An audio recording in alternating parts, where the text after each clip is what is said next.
Hello and welcome दोस्तों to 5 minutes engineering. आज का वीडियो वाकई बड़ा कमाल का होने वाला है दोस्तों, क्योंकि आज के इस वीडियो में एक और टाइप ऑफ वर्चुअलाइजेशन के बारे में बातचीत होने वाली है, स्टोरेज वर्चुअलाइजेशन। हाँ जी हाँ, आज इसी की भैया कुंडली खोलेंगे और समझेंगे कि आखिरकार ये बवाल क्या है जिसका नाम है स्टोरेज वर्चुअलाइजेशन। कुछ बेसिक सवाल आते हैं दिमाग में, जैसे किसी भी टेक्निकल टर्म को हम देखते हैं, जैसे कि आज की टर्म है स्टोरेज वर्चुअलाइजेशन, तो सवाल आते हैं भैया पहली बात तो ये है क्या, what is SV, what is storage virtualization. एकदम सिंपल भाषा में बताऊं, देखो भैया मामला कुछ ऐसा है कि आपके पास देखो बहुत सारे ऐसे फिजिकल स्टोरेज ड्राइव्स होंगे, उनका एरे आपने एक तरीके से ऐसे लगा दिया। फिजिकल स्टोरेज एरेज जो है आपके पास मौजूद है। अभी आपने इनका किया क्या, आपने इनको ग्रुप किया, आपने इनको एक तरीके से मर्ज किया, एक साथ इनको रखा हुआ है और इन सबको आपने प्रेजेंट किया है, इन सबको आपने प्रेजेंट किया है, रिप्रेजेंट किया है as a single storage unit, single storage unit to the user. Simple सी बात है,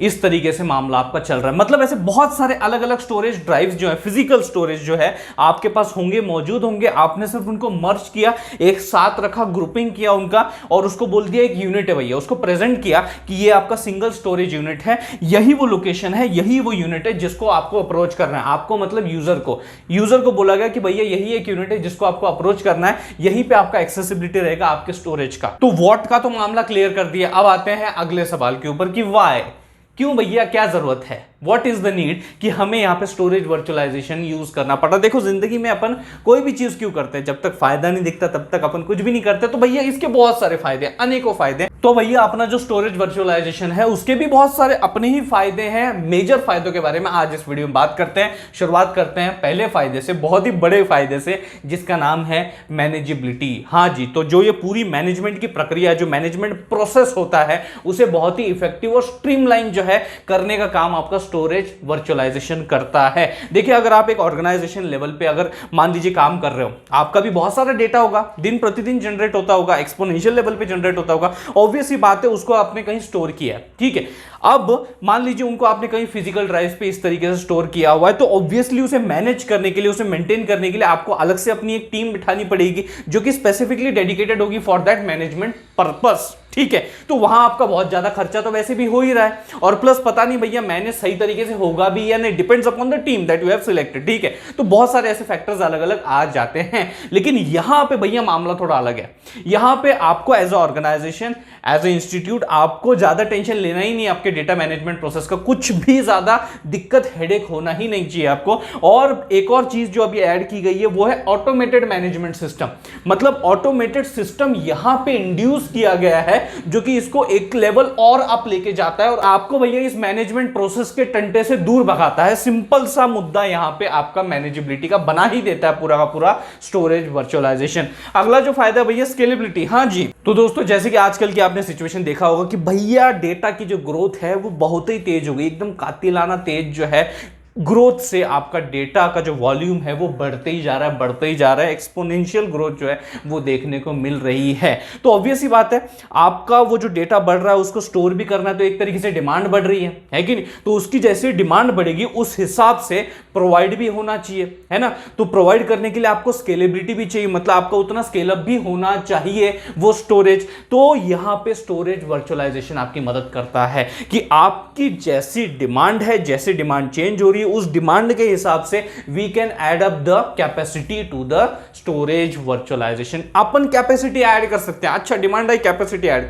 डिमांड है कैपेसिटी ऐड। तो ये वाला जो फंडा है ये बड़ा ही इजी होता है, मैनेजेबल होता है। स्केलेबिलिटी का फंडा बहुत ही आसान कर दिया है। उसके बाद आते हैं भैया अवेलेबिलिटी के ऊपर, बहुत ही अहम मुद्दा है। ये चीज तो होनी ही चाहिए और यूजर तो यही मांगता है, यूजर के लिए यही चाहिए भैया। देखो अगर सिंपल सी बात है, आप भी एक यूजर हो, आप दूध पीते होंगे, सही बात है कि नहीं। अब आप चलो दूध की शॉप पे चले गए, आपने उसको बोला भैया 1 लीटर गाय का दूध दे दियो, ठीक है। अब अगर वो आपको बोले कि नहीं है मेरे पास दूध ही नहीं है, अवेलेबल ही नहीं है, तो आप निराश हो जाओगे। आप बोलोगे अरे यार अब थोड़ा सा दूरी पे और एक दुकान है, वहां जाना पड़ेगा, फिर वहां से वापस दूध पूछना पड़ेगा, वहां अवेलेबल होगा तो फिर वो मिलेगा। तो यहां पे यूजर को बड़ा कष्ट हो रहा है और एक्चुअल में बिजनेस में ये सोचा जाता है कि यूजर को जितना कंफर्ट दे सके उतना देना चाहिए, कष्ट तो कतई नहीं होने चाहिए, बिल्कुल भी नहीं होने चाहिए। इसीलिए ये जो पैरामीटर है अवेलेबिलिटी बहुत ज्यादा स्ट्रांग होना चाहिए कि जैसे आप गए स्टोर में, गए दूध पूछा, अगले सेकंड में आपको दूध मिल जाना चाहिए और आपने उसके जो पैसे वो दे देने चाहिए। सिंपल सा फंडा है, तो बिल्कुल भी कष्ट नहीं होने चाहिए, तभी यूजर हैप्पी रहता है, रिटेन रहता है, आपके साथ लंबे समय तक बने रहता है। और एक और चीज मैं बताना चाहूंगा, एक और सिचुएशन आपके सामने रखना चाहूंगा कि मान लीजिए अवेलेबिलिटी है, मान लीजिए ओके अवेलेबल है, दूध है अवेलेबल, लेकिन जब आप भैया उस दूध की दुकान पे गए तो आपने देखा कि भैया दूध लेने के लिए बहुत लंबी कतार लगी हुई है, बहुत लंबी लाइन लगी हुई है कि नहीं। अब आप अमिताभ बच्चन तो हो नहीं भैया कि वहां पे लाइन में जाके लग जाओ और बोलो मैं जहाँ खड़ा रहता हूँ वहीं से लाइन शुरू होती है, तो ये तो अपन बोल नहीं सकते। अपने को तो शरीफियत में एकदम लाइन के पीछू में लगना पड़ेगा, और फिर वो लाइन जब तक खत्म नहीं होती, जब तक आपकी टर्न नहीं आती दूध लेने तक, आपको वहीं पे वेट करना पड़ेगा। फिर दिमाग में विचार आएंगे, अरे यार दूध अवेलेबल तो है लेकिन टाइम बहुत ज़्यादा लगने वाला है वो लेने के लिए, ओके अपने को मिलने के लिए वो बहुत ज़्यादा टाइम लगने वाला है, तो इससे अच्छा यार दूसरी दुकान पे जाता हूँ ना मैं, है कि नहीं। वहां पे तो लाइन भी कम दिख रही, वहां पे टाइम भी कम लग जाएगा, चलो ले लेता हूं और चला जाता हूं।